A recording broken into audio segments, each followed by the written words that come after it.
The Debtor's Bargain. Picture Quincy Vance, a weathered farmer from rural Virginia, his hands calloused from plowing fields that once fed Continental soldiers, now barely sustaining his own family. In the shadow of a new republic, Quincy clings to faded scraps of paper, certificates from the Revolution, promises of payment that have withered like autumn leaves. He dreams of redemption, of a government strong enough to honor its word. But in the halls of power, where quills scratch deals in secret, the scales of justice tip, not by valor, but by whispers and wagers. Quincy steps forward with hope in his heart, unaware that the hand guiding his fate is neither just nor visible. His tale unfolds in the cradle of a nation, under the invisible hand. Quincy Vance stared at the brittle certificates on his kitchen table, their ink faded from years of desperate handling. It was 1789, and Virginia's soil had turned stubborn after the war, yielding just enough corn to stave off hunger for his wife Mary and their 2 boys. The 200 pounds in face value he held, payment for hauling powder wagons at Yorktown, now fetched pennies in local markets, traded for salt or cloth like yesterday's news. Creditors pounded at his door, the miller for flour, the lender for a horse he'd borrowed to bury his brother.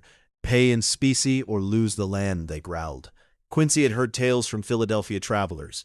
Alexander Hamilton, the new Treasury Secretary, was crafting a plan to make the federal government shoulder the state's war debts. Assumption, they called it. If it passed, those scraps could be worth their weight in silver again. Desperation burned like Seaver. Quincy borrowed from kin to cover coach fare north, arriving in the capital's smoky taverns where merchants buzzed like bees. There he met Jeremiah Wadsworth, a Connecticut congressman with a sharp eye and sharper tongue. Wadsworth, a speculator who'd bought up Southern certificates cheap, pulled Quincy aside. The plan's brewing, he confided over ale. Hamilton wants the nation to assume every state's debt, yours included. But Virginia fights it. They say they've paid enough already. Quincy's heart raced. Wadsworth slid a contract across the table, a simple loan agreement, Quincy pledging his certificates as collateral for a modest advance of $50 in hard coin, enough for seed and Mary's tonic. In return, Quincy granted Wadsworth first claim on any redemption proceeds at a fixed exchange of full face value, if assumption passed.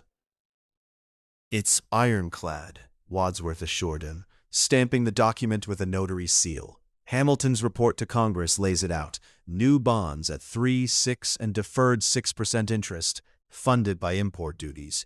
Your Virginia notes will be swapped for federal stock, redeemable at par.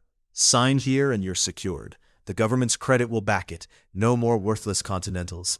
Quincy believed him. This was no gamble. It was the Republic honoring its heroes. He inked his name, Quincy Vance, with a steady hand, pocketing the coin that bought a month's peace.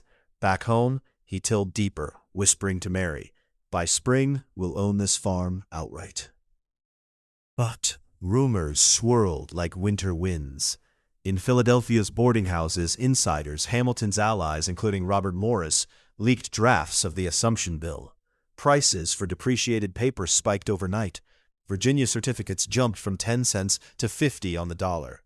Quincy watched helplessly as brokers shipped crates south, vacuuming up notes from widows and veterans before the news broke. His own stash, safe in a strongbox, mocked him, too far from the frenzy to sell high. Then came the fight. Thomas Jefferson, Virginia's voice, railed against assumption, fearing it rewarded northern speculators while taxing honest Southerners. States like Virginia, who'd redeemed much of their debt, balked at bailing out laggards.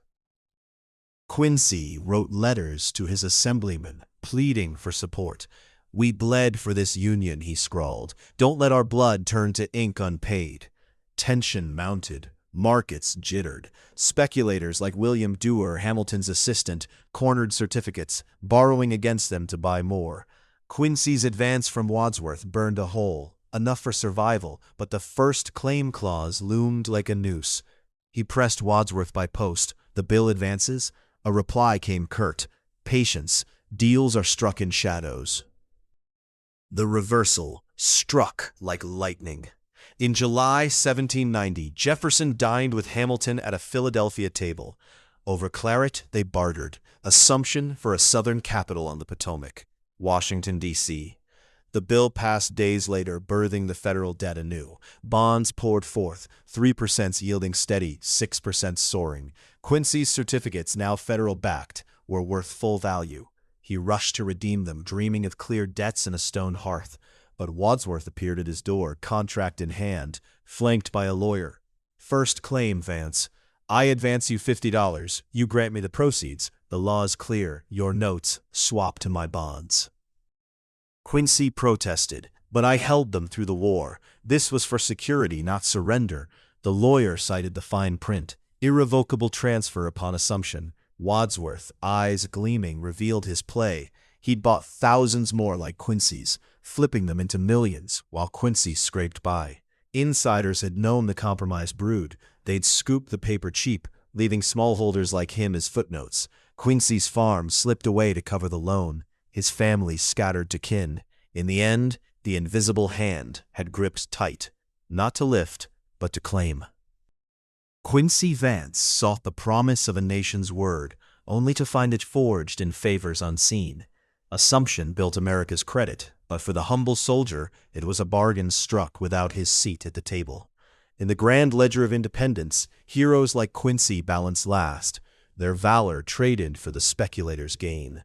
A reminder that in the Republic's dawn, redemption came not to all, but to those who whispered in the right ears. Quincy returns to the plow, his certificates dust, pawns in the game of the invisible hand.